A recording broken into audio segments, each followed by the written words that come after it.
Allora, arriviamo all'ultima parte della nostra trasmissione, poi ripassiamo la parola naturalmente anche a Stefano Zara, però c'è la responsabilità nei confronti medico-paziente. Il rapporto medico-paziente è un rapporto molto complesso. Molto complesso. Soprattutto in questo periodo in cui tutto viene messo in discussione. Allora, diciamo che nel corso degli ultimi anni c'è stato un aumento esponenziale dei contenziosi in materia di responsabilità medica. Questo è dovuto principalmente a 3 fattori. Il primo, c'è stato ovviamente dei progressi tecnologici, un'innovazione dal punto di vista scientifico che permette di svolgere degli interventi o degli accertamenti diagnostici che tipo fino a 10 anni fa era anche immaginabile farli. Poi perché è venuto meno completamente il rapporto umano medico-paziente, non c'è più, quindi la maggior parte delle volte si sente dire: non ho avuto un danno alla salute, il medico non mi ha trattato bene, non sono riuscito a parlare con il medico come avrei dovuto. E poi c'è una evidente specializzazione nella materia, cioè non c'è più il medico di una volta che andavi per qualsiasi cosa, che avevi male di testa, male all'orecchio, faceva tutto. No, adesso il medico di base, che peraltro è il primo front office per il paziente, che non è poi neanche un dipendente pubblico, che a volte si pensa anche vado dal medico ed è dipendente dell'ASL, no, è un lavoratore autonomo che svolge un lavoro coordinato, con un rapporto coordinato e continuativo con l'ASL. Questi 3 fattori hanno comportato un aumento esponenziale dei contenziosi giuridici, anche perché la gente comunque adesso è informata, cioè prima di andare a fare un intervento, prima di sottoporsi a un trattamento terapeutico, comunque prendono informazioni, vanno a verificare se quella struttura alla quale si rivolgono è effettivamente una struttura specializzata per quello che devono andare a fare. E una cosa che invece non viene assolutamente considerata da tutti, mi ci metto anch'io, è l'importanza invece del consenso informato. Quando noi andiamo in un ospedale e dobbiamo sottoporci a un intervento, ci viene sottoposto un modulo con il quale si dice: questo è il tipo di intervento al quale sei soggetto, il rischio è questo, e noi, invece che andare a chiedere, andare a informarci con il medico di quello che effettivamente possiamo essere soggetti, lo firmiamo come se fosse semplicemente quasi un fastidio, un prestampato da firmare tanto per fare l'intervento.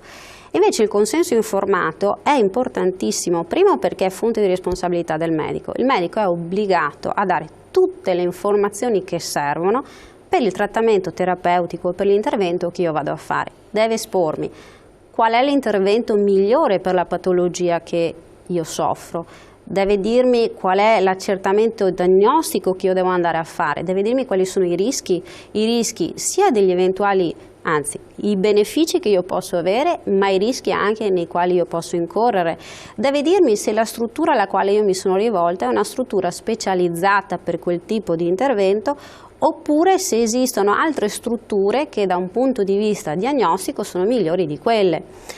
Per cui quando noi ci rivolgiamo a una struttura ospedaliera dove il medico è comunque un dipendente della struttura ospedaliera, dobbiamo andare a chiedere se effettivamente quella struttura è in grado di aiutarci, di salvare la nostra salute e quindi di garantirci un intervento che venga fatto secondo quella che è la specializzazione medica richiesta.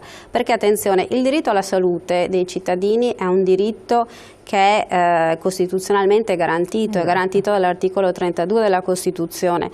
È un interesse ovviamente fondamentale che va poi valutato anche rispetto nei confronti degli indigenti, cioè chi non ha la capacità economica, lo Stato gli garantisce le cure, cosa che avviene in Italia, sappiamo che invece il resto del mondo così non è.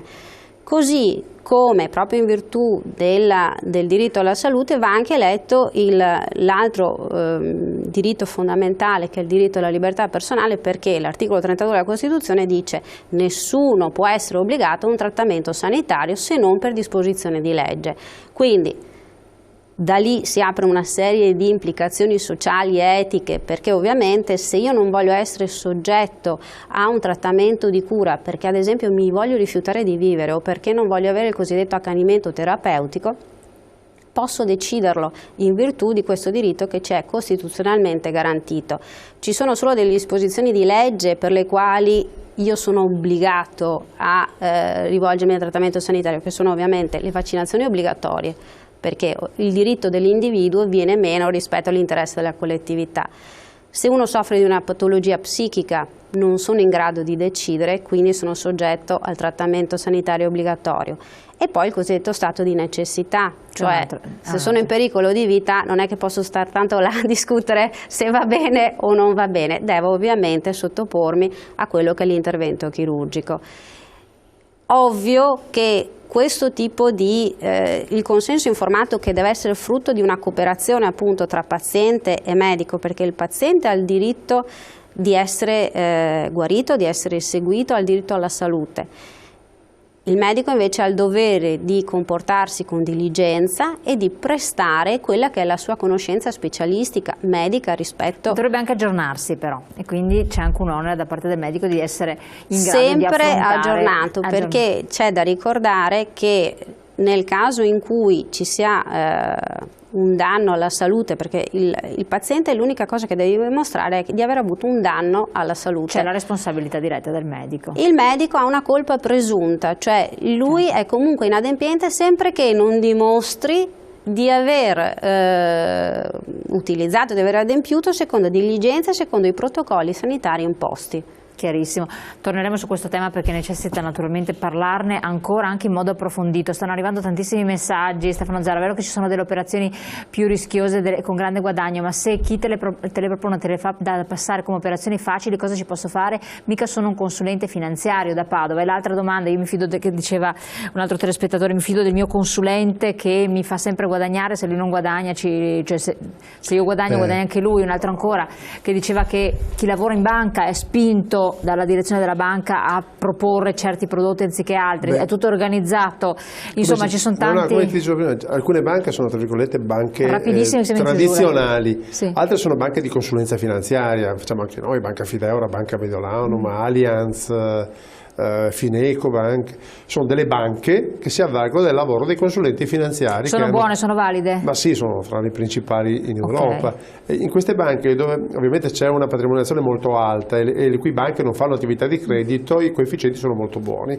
In questo caso il consulente normalmente guadagna di più se il cliente guadagna, ovviamente, perché riceve una provvigione sul monte gestito. E in questo caso c'è nella banca tradizionale in cui il dipendente, in questo caso la semantica non è un'opinione, dipende dalla sua banca e quindi molte volte è stato tra virgolette spinto, ma laddove vedi che comunque il dipendente è il primo cliente della sua banca, era tra virgolette una spinta nata dalla buona fede. Non giustifico laddove invece il dipendente, anche a conoscenza delle situazioni di difficoltà della sua banca, abbia continuato a spingere. Quindi ci sono casi da valutare? Sì, sì, assolutamente sì.